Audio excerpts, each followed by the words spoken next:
Alright, buckle up. True believers, we're diving straight into the action with Wolverine. The title screams off the page as we see our favourite mutant, feral and furious, with his adamantium claws fully extended. His face is contorted in a savage roar, every muscle straining as he lunges at a beastly opponent. This creature is huge, with razor-sharp fangs and eyes burning a fierce red. Spittle flies from its mouth as it's also roaring in fury. The fight is on, and these two are not playing nice. This image is wild. The scene shifts dramatically. We're now in the Northwest Territories, a vast landscape where snowy mountains meet the horizon. A brilliant sunrise paints the sky in hues of orange and pink as Wolverine, back to us, kneels by a small campfire, a kettle gently steaming on top. He's not in his usual combat gear, but a plaid shirt, a hint of wary contemplation in his posture. I've seen 3 times as many sunrises as most folks, he says, his voice raspy, a touch of world awareness to it. Watched the sunrise on planets with more than one sun. Witnessed suns getting snuffed out. It's a powerful statement. This is a man who has seen it all. He continues, but the way the sun comes up in this part of Canada, not far from where I grew up, well, there ain't nothing like it in the universe. His voice is filled with something that sounds like genuine awe. The peace of the setting is a striking contrast to the chaos of the previous page. We get a close-up on Wolverine's face, his eyes reflecting the melancholic dawn, the kind of sunrise that sets a man to thinking. He muses, or maybe reminds him what he already knows. He's grappling with internal conflicts. Law, politics, war. Kurt had the right of it. There's a wariness in his voice as he explains, no matter how much I want to leave it all behind, it ain't leaving me. In the next panels, he's packing his bag, the memories heavy on his shoulders. Cyber made that clear when he slaughtered my pack. One more family snatched away, more good folks dead because of me. Story of my life. He sighs, filled with a guilt that's etched onto his very being. Then, a spark of his usual defiance returns. But him showing up here was a wake-up call. It's time to stop hiding from the world. He glances up, a hint of trouble in his eyes, and just then, a voice calls out, "Over here." The change in his mood is sharp as steel. Something's coming. The quiet is shattered. Signal leads this way, signs of activity uphill. We see a group of armored figures advancing, their dark forms stark against the snowy backdrop. Wolverine is on high alert, claws popping out between his knuckles as he thinks to himself, "Been in these woods for months, I've gotten territorial." You can practically hear the snit of his claws. He adds, "But I need to think, not react." He's trying to stay calm, which isn't easy. He knows who these guys are. Department H, Canada's catch-all agency for superheroes, monsters and mutants like me. His relationship with them isn't great. Got unpleasant history with their brass. Part of the reason I've got adamantium claws and trust issues. He observes with a bit of disdain, but these are just foot soldiers. And as he looks them over, he knows how to stay hidden. Thea biotrackers are basic government issue. Easy to adjust my heartbeat and breathing so I don't show up, and they don't even try to use their eyes. He's clearly got a plan in mind, and these guys seem out of their depth. The leader of the Department H squad is giving a fiery briefing. He was here. Find him, people. This guy's killed a camper. 2 teenagers and a squad of Mounties. His voice is harsh, fueled by a righteous anger. Witnesses say suspects a mutant. Rangers have had sightings of a man with claws. The stakes just got higher. He continues. Honchers say he used to work for us. So they're taking this personal. There is something personal about this hunt. One of the soldiers speaks up. "Sir, none of that testimony's exactly rock solid." He has a hint of doubt in his voice. But the leader isn't hearing it. If you've got better leads, agent matter, then share 'em. Otherwise, get your ass in gear and your head in the game. He isn't messing around. Below, hidden behind a tree, Wolverine scowls as he listens in. "Looks like Cyber's body count brought down a manhunt. And they think I'm responsible," he says, clearly annoyed. "The man they're really hunting is long gone. I know because I tried for hours to find him." His face is grim. The pieces are clicking into place for him. Don't take a genius to figure out what they'll do if they find me out here though. Best way to keep that from happening is for me to keep an eye on them. He slips away, unseen, planning his next move. This just got real. 2 hours later, The scene tells us the Department H team are thrashing about the woods, their futile hunt highlighted by Wolverine's thoughts.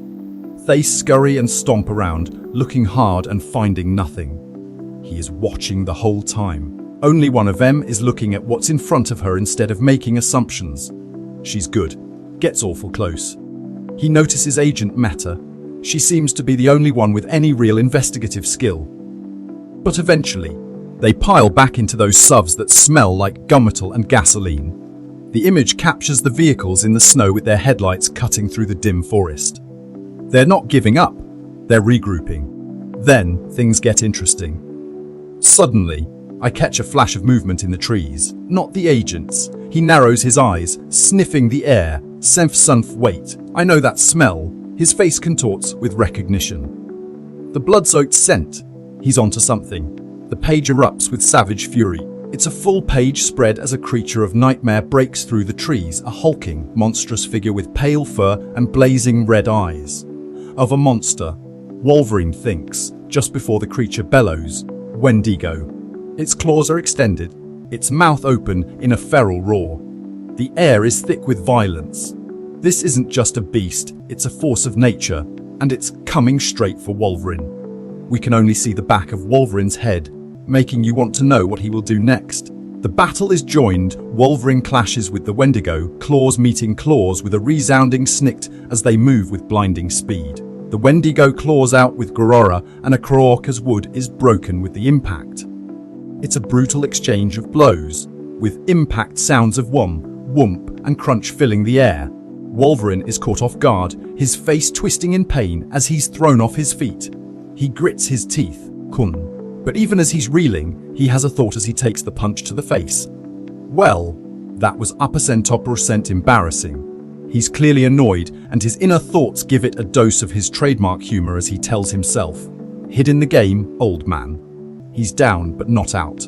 The fight is a brutal ballet of tooth and claw. We see how the Wendigo is a creature born of legend. It was once a man, punished by a curse born of the northern gods. The curse strikes when a person resorts to cannibalism in the northern wilderness.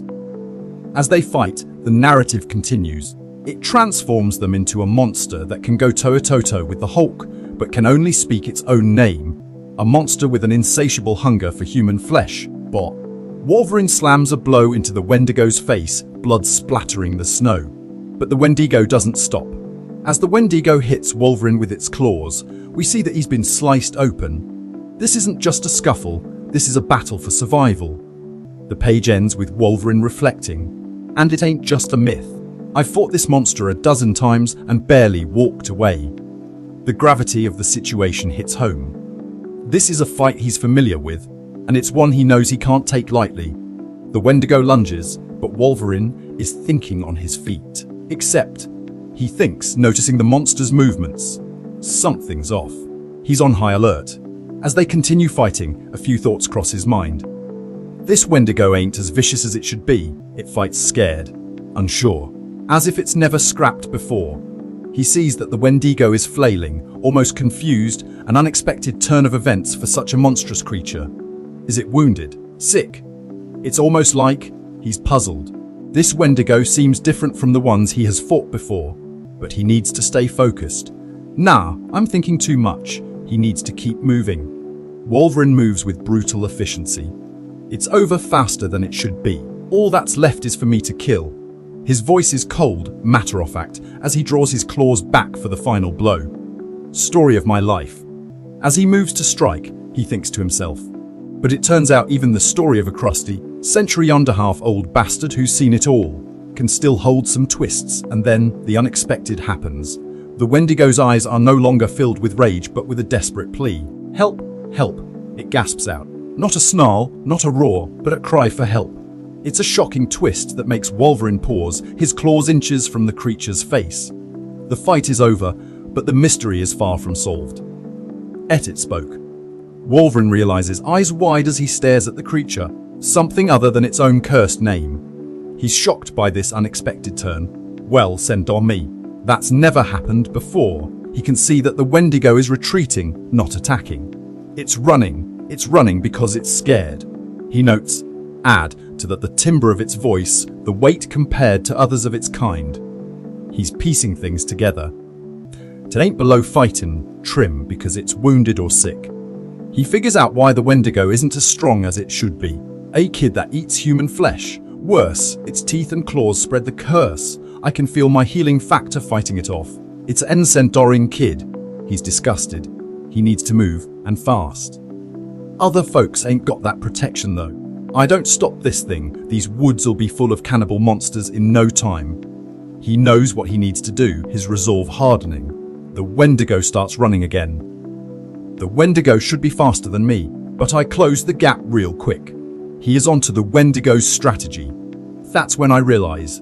The beast's scared, but it ain't running away. It's leading me somewhere. He's figured it out. The hunt is on again, but this time, Wolverine is leading the charge. The Wendigo leads Wolverine to a dilapidated shack. What is this? An ambush? Wolverine wonders. He watches the Wendigo cautiously. Bub, you ain't got the brains to pull off ow. He's still sizing things up. He sees the Wendigo is no longer attacking. The hell. Wolverine's claws pop out again, on alert as the Wendigo calls out with another distorted hellop. Wolverine hesitates, claws at the ready. You make a lot of snap decisions in my line of work, he muses. I make one now to take seriously this thing asking for help. Wolverine is lowering his guard. The Wendigo then hands him a book, gently. You want me to read this? Wolverine has seen a lot of things, but this one is really twisting his mind in different directions. He's making a decision, and not just to charge in. Gut tells me this ain't a trap. This Wendigo might be hungering for my flesh, but it's fighting it. I can see the struggle in its eyes. He nods, making a connection with the beast. I recognize it because I've lived it. His voice is quiet and somber. There is more going on here than he realized. Wolverine's mind shifts to the past as he reflects. I'm only standing here today because other people saw that struggle and decided to help. Decided to not just leave me to be an animal. The panel shows a ghostly image of Professor X and other X-Men, their forms somewhat transparent. He knows that help comes in many different forms. His eyes narrow as he says, that's a debt.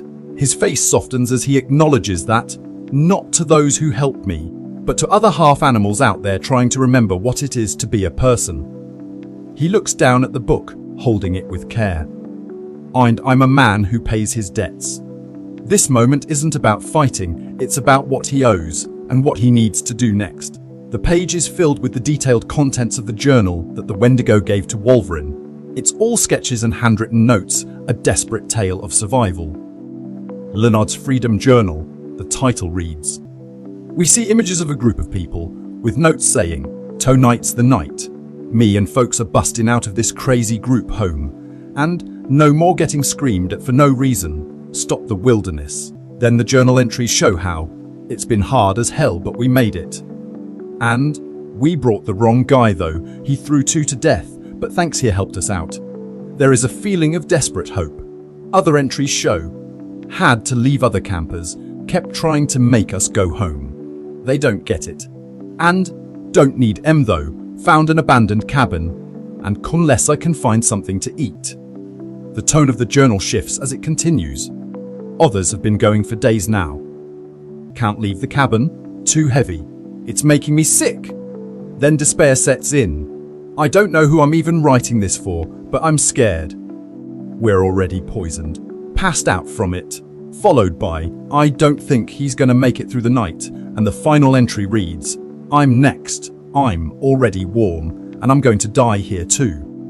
The imagery is grim, and the story is tragic. The horror of what has happened here is clear. It was a desperate act that led to an even more terrible outcome. Wolverine looks up from the journal, connecting the pieces together. I can guess the rest.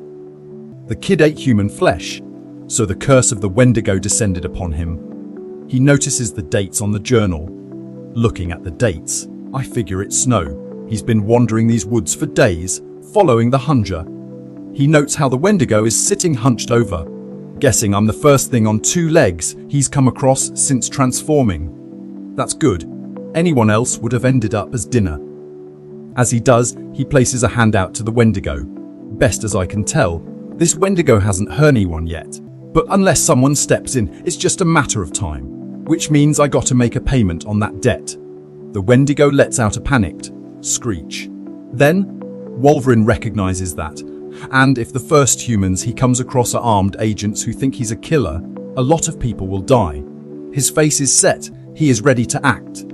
The part of me that thinks wonders what I'm going to do with a half-done cannibal monster after I help him escape. The part of me that acts is already moving to get him out. He moves with speed, ripping the fencing apart to free the young Wendigo. The escape is on, Wolverine yells, not moving fast enough though. He pushes the Wendigo ahead as they try to escape, dodging laser fire as the agents shout, "Stop, under the authority of department will you shut up and shoot."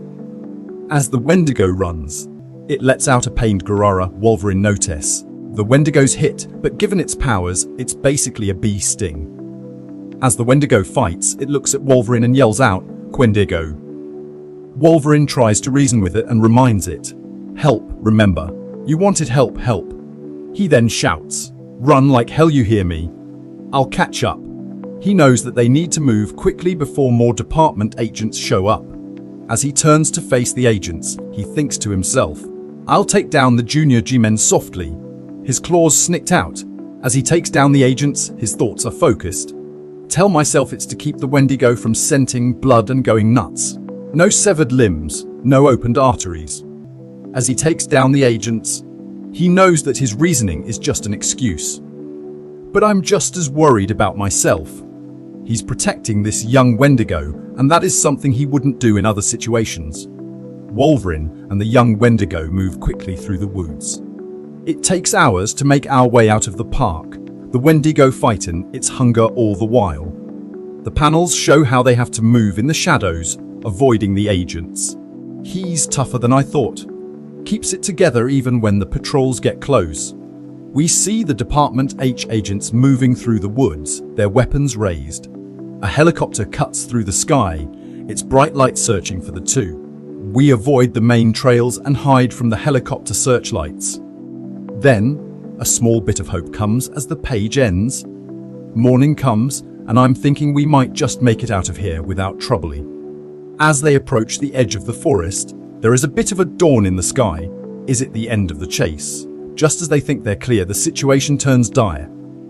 But as we're picking our way down a hill, we both catch the scent. Human downhill, bleeding. The Wendigo's hunger kicks in. This time, the Wendigo does not keep it together. It lets out a primal Wendigo.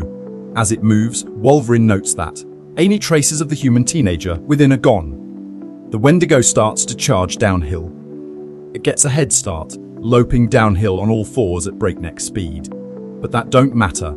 I'm the best hunter in the wolf pack. He knows he can catch up, but his mind keeps turning.